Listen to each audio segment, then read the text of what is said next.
Hey guys, Coach Chris here. We have a new topic this week I want to talk about.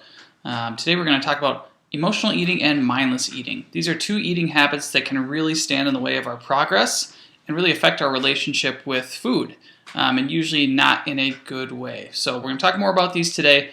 Just a quick disclaimer before we get into this too deeply. I know for some people these topics can actually be the result of some very deep-seated emotional and personal issues. So for some of you, this might take some work with a therapist or a registered dietitian or somebody with a little bit more expertise in the behavioral side of things here too. But for some of us, it might just be an unawareness issue. So just that being said, I'm not trying to belittle anybody's food and emotional issues here, but sometimes it just takes a little bit of awareness to help with some of these things. So what is emotional eating? It's eating when you're not hungry, and you're eating because you feel bad and you want to feel better. You're using food as a coping mechanism or some way to just kind of escape the feelings you're feeling. So a lot of times you're going to reach for foods that are high in sugar, high in fat, that are going to get you that dopamine release to help you feel better for even just a few moments there.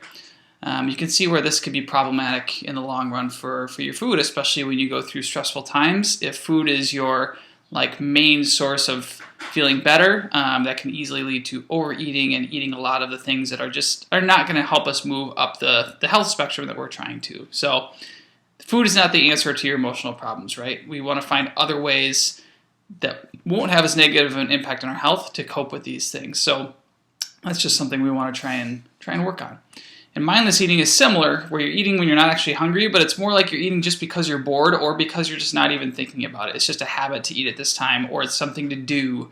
You're not even enjoying it because you're not even really thinking about it. You're not even really tasting the food necessarily. You're just doing it, like an eating robot. So oftentimes you're going to eat way more than you mean to, and a lot of times it's these unhealthy foods like chips and cookies and things like that that are literally designed to get you to do this, so you eat way more than you mean to, so you have to buy more of these products. So foods like chips are a great example that you eat your chips and they basically dissolve down to almost nothing once they get down to your stomach. So you can just sit there and eat a whole bag of chips. You go from being hungry to just feeling sick. There's not really the in-between time because they don't satisfy you very much. So mindless eating is definitely something we want to tackle to make sure we're not just eating because we're not thinking about it.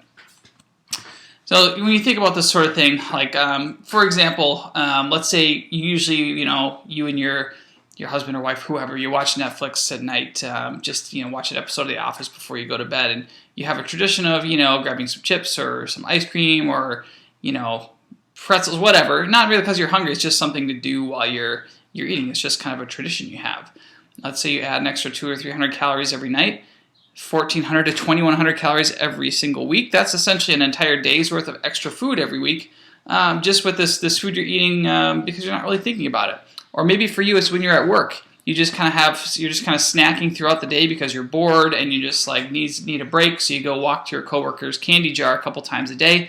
Same thing. Those extra 200 or 300 calories every day over time really adds up. And it's just because you're eating because you're bored or because you're sad or things like that. So this is just another habit that we can work to improve. So with something like this, it's kind of a negative habit. We're trying to either replace the food we're eating with something much better, or just, learn not to use food in these situations as our go-to boredom buster or feel better thing, right? So there's a couple things we can do to tackle this.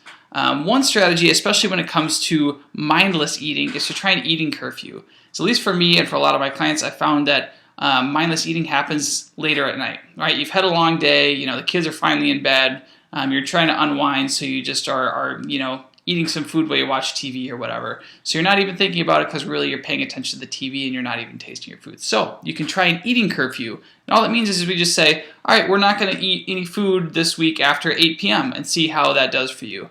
Because chances are you might not even miss it once you take that stuff out, because a lot of that stuff tends to happen later at night. So that's just one way. If you're somebody who does a lot of late night snacking, especially of unhealthy foods, you can try an eating curfew and see if that works for you.